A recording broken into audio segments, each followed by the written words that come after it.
On the second day of love, Miss My True Love asked me, what about your spirituality? Call on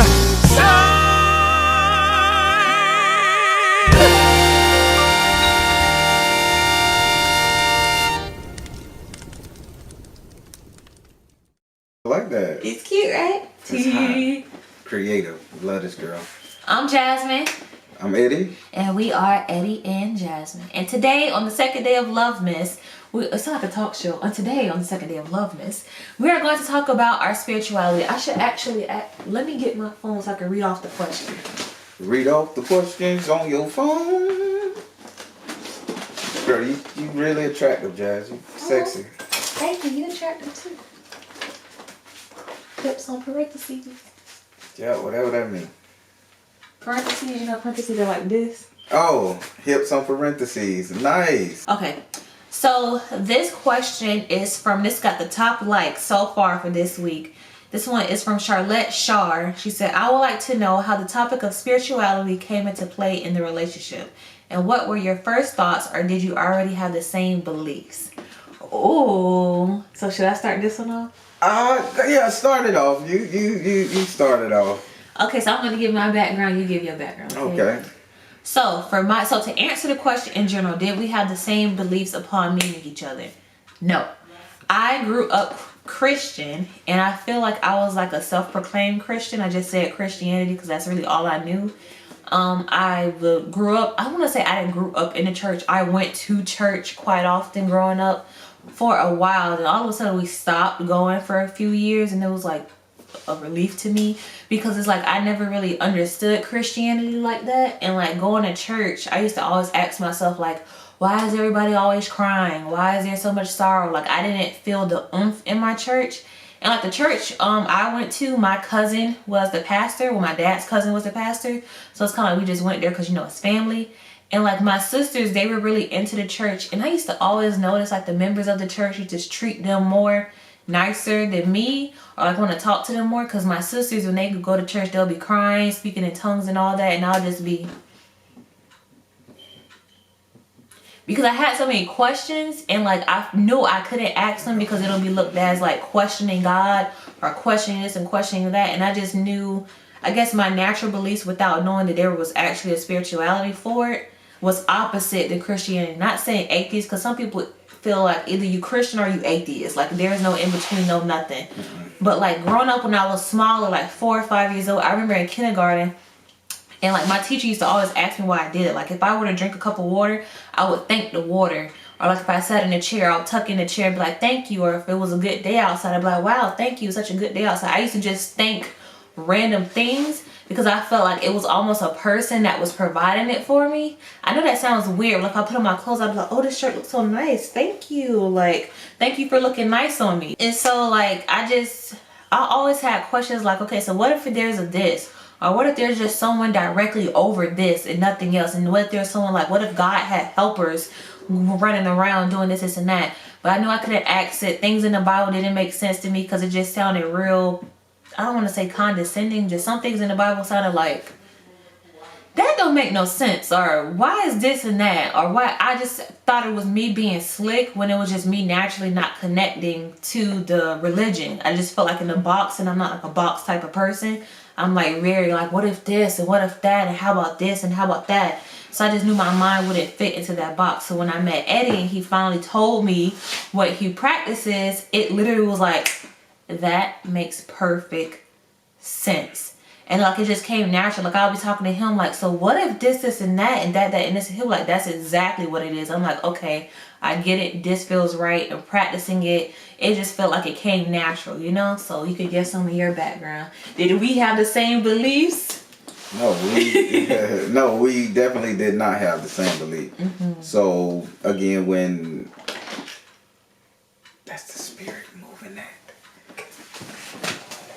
All right, so a little bit about my background. Again, I was raised in the Christian church real heavy. Mom used to make us go to church 4 or 5 times a week, literally. So this is why I broke away from the Christian church. My mom was one of those women that believed that the pastor of the church should have total say so over the congregation, the children of the congregation.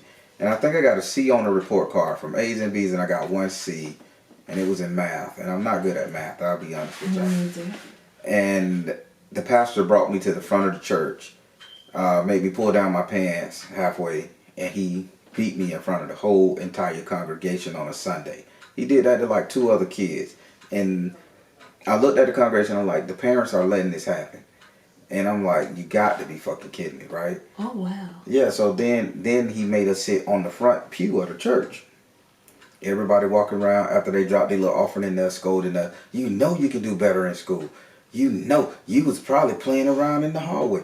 It wasn't that. It just that I just didn't understand the formula. Because if you know anything about me, Jazz can tell you, it needs to be written out in a formula contract. I know A gonna lead to B, B gonna lead to C.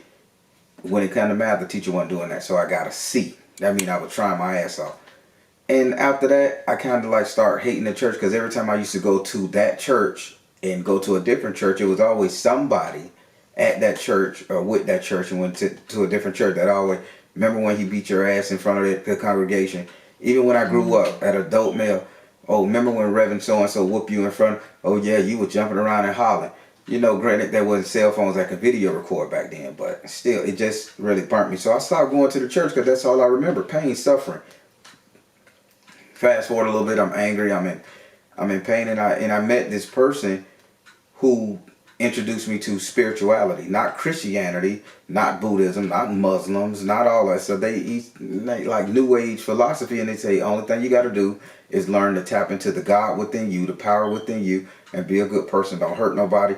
And he say, man, this is just like getting into heaven. Say, you'll get into heaven. It told me to break that Christian mindset. That's the only reason I learned how to forgive. So then I start studying, going further, and then I found a philosophy that matches with my own, which was the EFA spiritual system.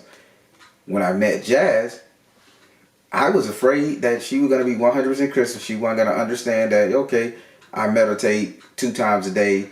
I sit up here and I'll give her offering to an energy source, not an offering to that deity. I give it to the energy source in hopes that, you know, I can utilize that energy for my everyday life, whether it's to control my anger, whether it's to get money, whether it's to help somebody, whether it help me be a better dad to my kids, a better husband to my wife. And I didn't think she understood that. She would understand that and all that stuff. So I was afraid to let her know that this is what I practiced, this is what I did, because from my upbringing, everybody believed everything outside of Christianity is voodoo. Mm-hmm. And then when you get to know what voodoo really is, it's not a bad thing. It's the same thing, utilizing the energy of a deity to get what you want. It ain't like the Hollywood voodoo dolls. People just go based off of movies. Man, listen, I've been around. I don't practice voodoo, but I've been around some voodoo priests. Man, that's the best damn people in the world. Give you the shirt off their back. Will cast a spell in their mind that can help change the world and want to change the world.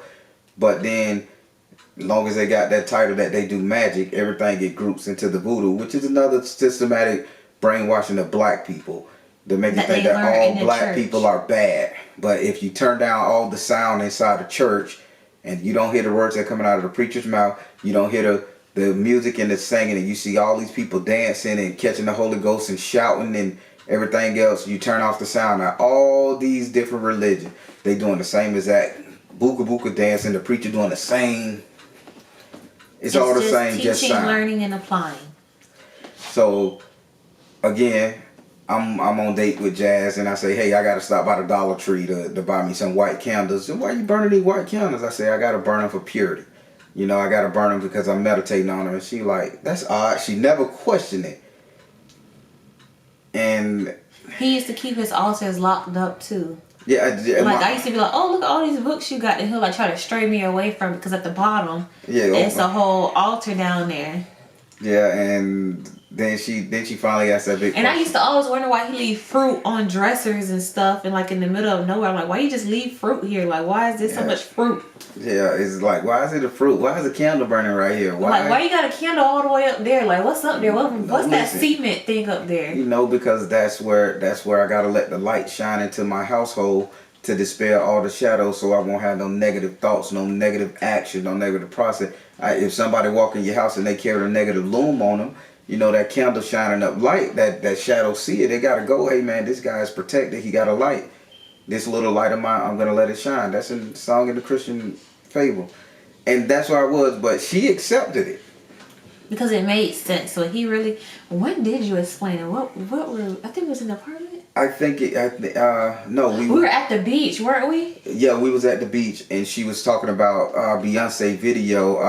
Oh yes, of course about, it would be Beyonce that brought up the conversation. She was talking about Surfboard, like that's the Drunken Love music video. Drunken Love, and then you know I really wasn't following pop culture like that, so I was basically in my books, writing, reading, meditating. I didn't know YouTube until So then she showed me the video while we was on the beach, and I say, sweetheart, Beyonce is doing an offering to Yemaya, like she doing a dance in Yemaya, and I say, she gonna get pregnant. And then she say, well, Beyonce just got pregnant, she had twins. I say, did she do this video before? She like, yeah. I say, oh, then I had to explain to her what that mean, that Beyonce, because Yemaya is the mother of the ocean. I think it was either the twins or either Blue Ivy. But yeah, and I said... No, it had to be the twins, because I didn't know you when she was... Look at me, know her whole life story. I didn't know you when she had Blue Ivy. And I was saying that was Beyonce announcing to the world that she was going to be a mother. And sure enough, she ended up with twins. And Jazz like, oh, Eddie, you was right, this and that. So then she was doing the lemonade, and every damn thing she asked me about my spirituality. What you think about the lemonade? I say, well, that's just that's Beyonce doing a thing to Oshun, with fresh water. That's when the levees broke, and in New Orleans it was fresh water renewing that a new birth is coming again, washing away the old and come the new. And she was like, oh, that makes sense, because now she got yellow. She described the video to me, and I'm like, I just continuously kept asking him questions because I was so intrigued about it, like, oh my God, this makes so much sense. So you telling me that there's like a energy and a God over water, there's someone over nature, and there's someone over this. I was like, this makes complete sense. And reading up about them and researching and watching videos, I'm like, this is it. And that's when I discovered he really has a talent. And then like just asking questions and continuing talking, I guess when he felt more comfortable to share with me, that's when he started opening up like, well, I do tarot card readings. I do this. I know this. And I was like, okay, well, give me a reading. And then that's when I knew like, oh. Yeah, because... And I will not do another reading on her. She keeps he will. She keep begging me. I won't do it. I know how to do my own readings now. Yeah, so. Now you do. But I don't want to read what's going on in your head. I'm going to respect everything. He always thinks something going on up here crazy. I'm like, meanwhile, it's like, la la la, doo doo doo. So yeah, she wasn't. We wasn't. I didn't know she was gonna accept my spirituality or not, but I knew it was. So tell them when you really like thought I was going crazy when I told you I was gonna get some money. How that worked? Oh. Oh, then I just have to get like really personal with the. Okay, so I'll let me know when to stop. Okay. Okay.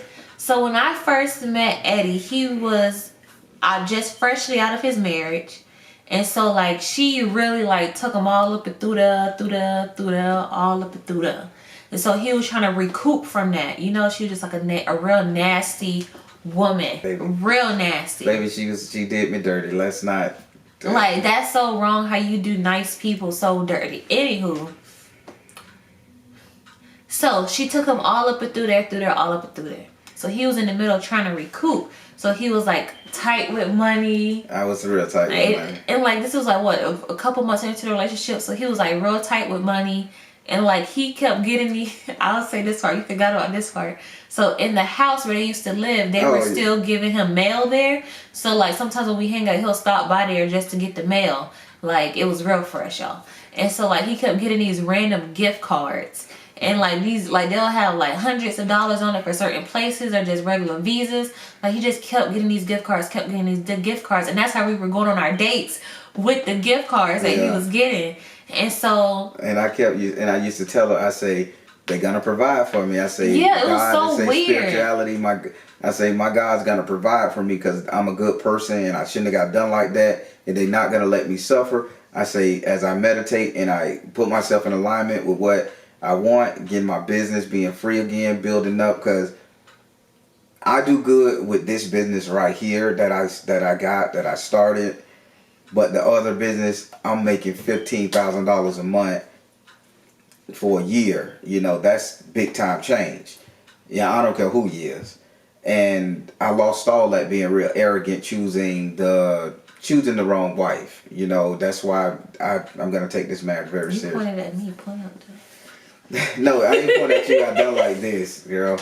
So, but I used to tell Jad, I was embarrassed, but I knew what the spirits were doing. I used to be embarrassed that I had to take my lady, this beautiful young lady, on a date using gift cards. I thought it was fun because it's like y'all don't understand. Like he just left that house not too long ago, so it wasn't enough time spent for someone else to live there to be getting mail if he's still getting mail. And the name on it was like a random person, and he lived in the house for a while, so you know it's too late for people prior to him to still be getting mail there. So it's like, what name was on it? Cliff something or another. Some random person name, and it's like, so why is someone that lived here way before you?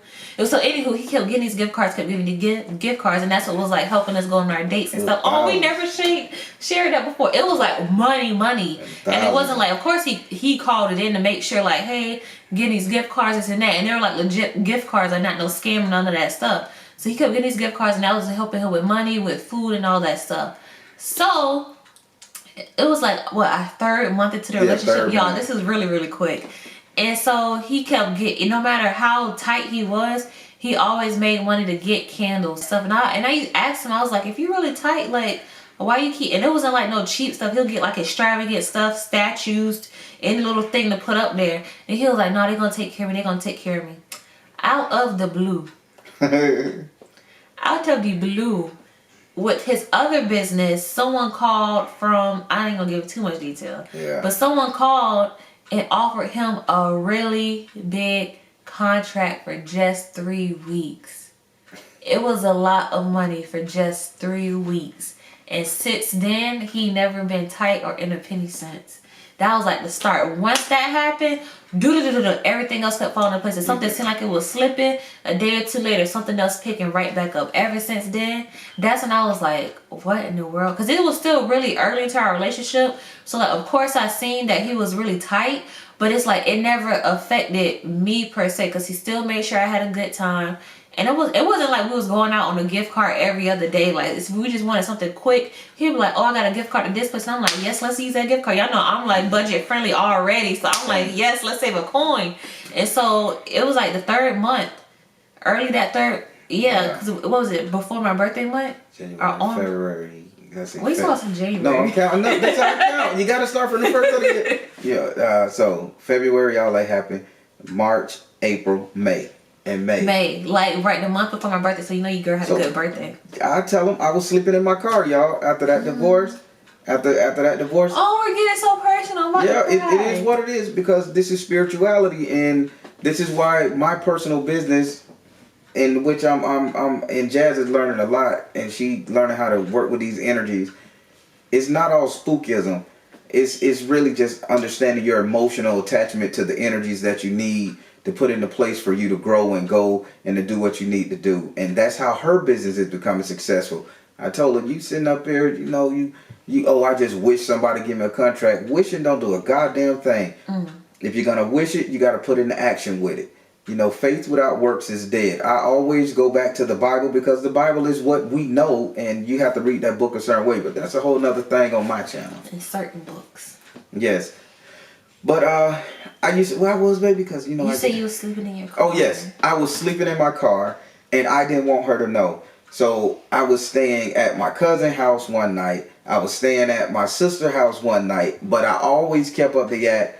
But then when I had to come clean and say, you know, because we couldn't go in there and screw, do nothing. I'm old school. That's the word for me. We couldn't go in there and do nothing, and you know, it's like, nigga tight can't get a hotel room every week when we hang out, you know. So it's like, okay, baby, I finally come clean. Listen, I'm fresh out. I'm sleeping in my car. My sister let me stay at her house, shower, clean up, everything. But then I was spending so much time at work. I mean, working like hell. And like I say, I got blessed with that contract because the spirit knew, God knew, the universe knew, whatever you want to call it, that, you know, good people deserve good things, and I just being egotistical and arrogant, I let something take me down. And I mean, again, $15,000 a month for 2 years. I mean, I'm rolling in it, and to lose all of that overnight, it put me in a depression, and I was so sad, and I gained the weight. And then I thank her because she came along at my lowest moment. I wasn't even supposed to go to this event. You want to make me? I'm about to fucking cry because you just don't know. No. I wasn't supposed to go to this event, and everybody like, Eddie, get yourself back out there, man. This is what you do. After losing a contract like that, man, a $100,000 contract, a brother that grew up off Ivy Lane Road. Come on, man. I was poor growing up, you know. So they like, go to this thing. Some good gonna go for you. And I had my baby girl with me, my daughter with me, and I'm like, how I go? Went home, got my dusted off my old little polo with my little business logo on it. Went out there from the prison to pipeline, and that's where she did that video where I'm macking her down, and she say I didn't mack her down. Yeah, but if I realized, y'all watched that how we first met, this is how it's all tying in together. So she saw me, and I'm so depressed, and I'm getting ready to go up there, and I was gonna speak, and I asked a question, and it sparked controversy. It was pretty cool, and I felt like me again. Then I said I seen her out there, and I said, you know what? I say that's gonna be my girl, and my baby girl say, long as you treat her nice and respect her and buy her nice thing, cause my baby girl was young then, 3 years younger. She 13 now. She was 10. She say, as long as you buy her nice thing, treat her nice and respect her, she'll make a good girlfriend. And I'm like, I think she should. I ain't even paying attention to my baby, and so lo and behold, I Mac Jazz down and got her. But she approached me. True enough, she approached me, but I had to Mac her down. And no, we're not even gonna start this live. Okay. Y'all, no. All right, Be for real now. He up here swearing that I macked you down. Y'all, if y'all watch the How We Met video, literally I have pictures and all that stuff explaining what went down for proof. Because you y'all, like that. No, pictures don't lie. Cause y'all, I was working, so we had to take pictures of events anyway. So I literally went, when I was still working at the station, I went into our computer and I looked at that event and I saved those pictures because I was like, he ain't about to play me. Anyways, so again, coming off of work from a bad moment, you know, and me practicing my spirituality, I had to get deep in meditation, deep in prayer. You know, I say no matter what, I'm gonna still love God and love the energies that I'm using to get where I need to go, because it's not their fault. I'm like, this is mine. And I was trying to hide it from her so much, but she was just so damn curious, asking so many questions, and I couldn't hide it. So, you know, I started bringing her on to it, and she didn't flinch. She didn't say, ugh. She said, I want to know about that. And she started trying to integrate herself into knowing what's going on with me. And I was sharing it. Every question she asked, I was boom, boom. And they were like, then I said, go Google it, go research it. And she would come to me, well, this right here. And that was like a big part of the relationship. Where I got an apartment again, got a house starting over. And I'm like, okay, I'm trying to get some. She want to sit around and ask questions about the damn book. And she read it. I'm like, man, put that thing up. But so I guess the question, spirituality, I would say I influence her to a point to get started, which it should be, and she developed her own sense of it. She doesn't go as hard as I go because I've been doing it a lot longer, but she is understanding spirituality is making her a very calmer person, nicer person. Y'all, because when I first met, I was never mean, but y'all, I'm gonna say this one part. I wasn't mean, but I was very anxious all the time. I was always anxious. So if one thing go wrong, sporadic, out of here. But like since I learned that, it's kind of like, whew, like I'm still a little slick at the mouth, but like, I'm very much calm. Thank you for noticing that. I am much calmer. You are. I was about to tell a story, but bust you in the head with a bag of nickels. It's this one video, y'all. Eddie didn't think I caught on to this. And it's his first time hearing it. And so, like, it was a video about why my senior class didn't like me. And so one girl commented and said that I was the rudest girl she ever met. And like she deleted the comment. And like I was gonna delete it anyway, because in the video she was naming the high school I went to, the person I was talking about, like their real names. So I was like, hold up, I ain't about to put nobody out there because they not about to sue me. And so like I still have the email with the comment. She was like, oh, you're the rudest person I ever met. My mom met your mom one day and said we related, and I was so devastated. And y'all, I don't even remember seeing this girl at my school.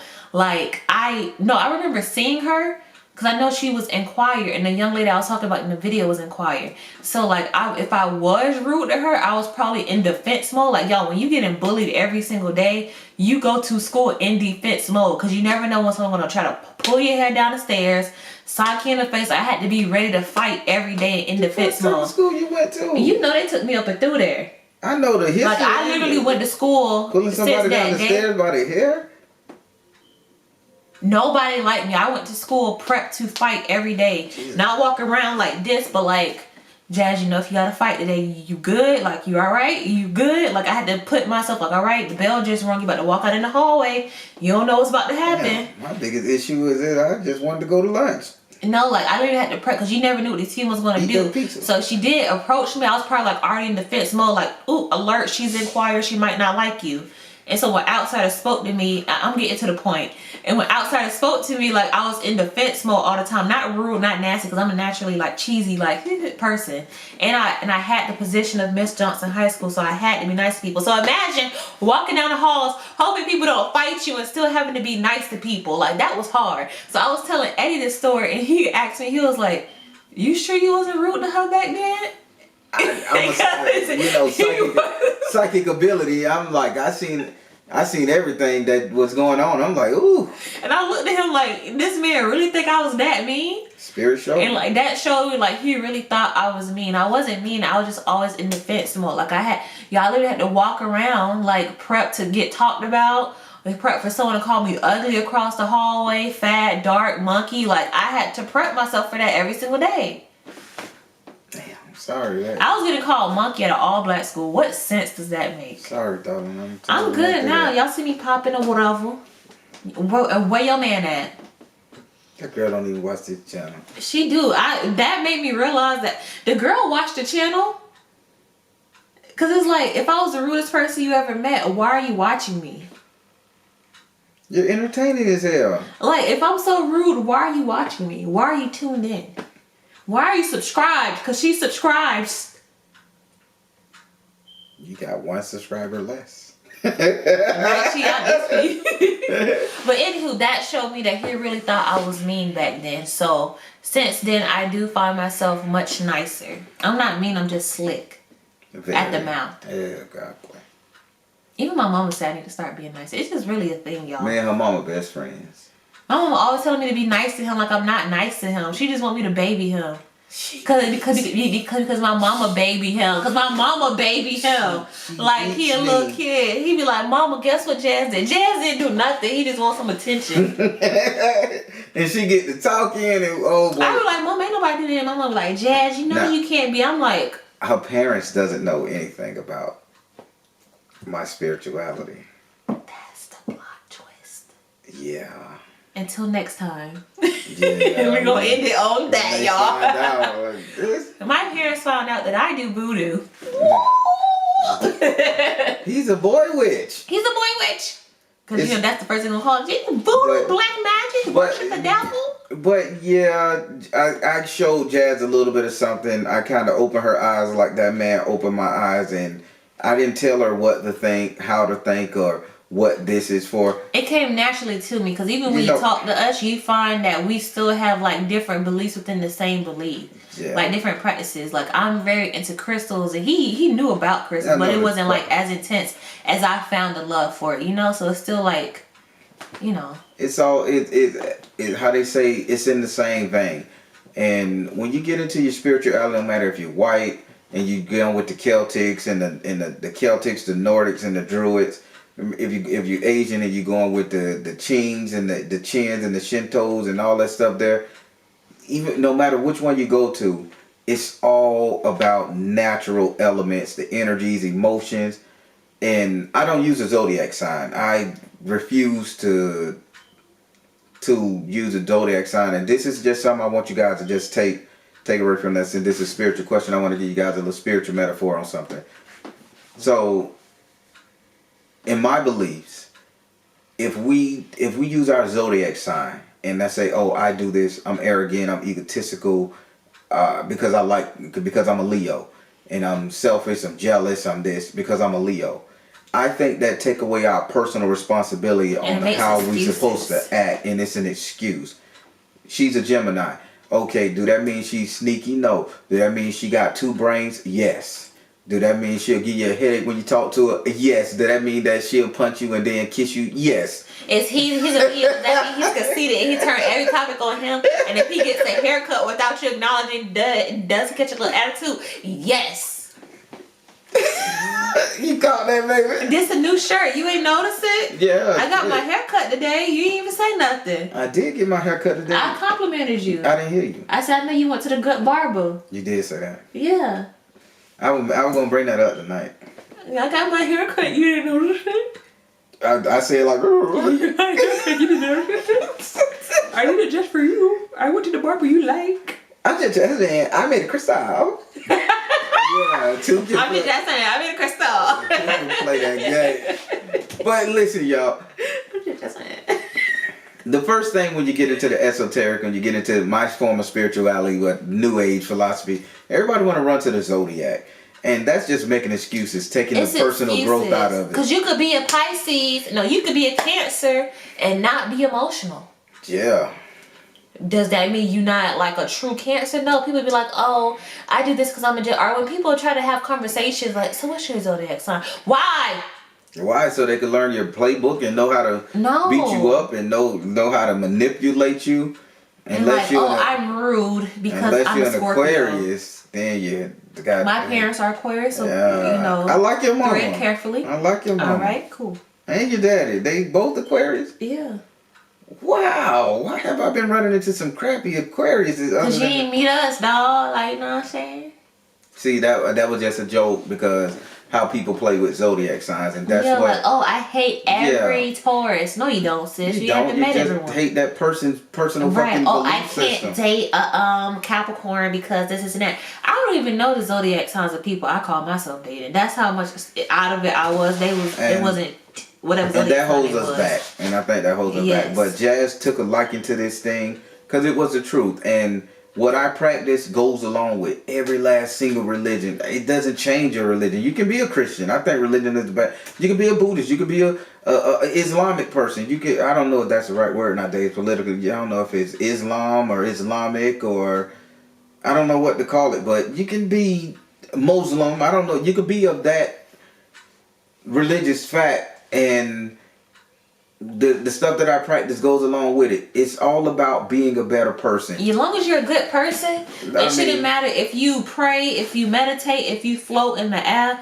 As long as you're good and you treat people good. I feel like that's across the board. No matter what you practice, they most likely promote just to be good to people. And that's it. And what now I think that me and Jazz are trying to work on and get a little understanding is the belief that it's about uplifting our fellow man and woman. It's hard to do because some people just rub you the wrong way. But if you still try to uplift them even in that darkest hour, you get a benefit from that nobody can. When that person changes their life. And he's better at that than me because I'm like, all right, stop, sis. No, I just can't let that. One little thing, I'm like, all right, bye. And he's like, he's probably doing that because of this, and I'm just like, oh. Yeah, you can't let that. And being a great person, being a great human. Humanist, the science of living and all that stuff. You just cannot let a person, my belief, you cannot let a person stay in such a bad state that they end up hurting themselves or the next person. Sometime when you go deep into the form of spirituality that I practice in the thought process, you go deep into it and you help that person out of that situation, out of that dark spot, you probably just saved a life, because that person might have said something to the wrong person that went home and X'd out his whole damn family, or got fired because he just didn't have that one good word. And that's me. That's me. I don't care what religion you are, but if I can make your day brighter, God damn it, I'm gonna do it. If I can say I like your tie, your shoes, your hair look good, damn it, you looking good today. Smile, put your shoulder up. Like the way you walking, man. Look at them shoes, boy. You know, lady, you looking good. You know, that small little thing may change the outcome of somebody's life next week.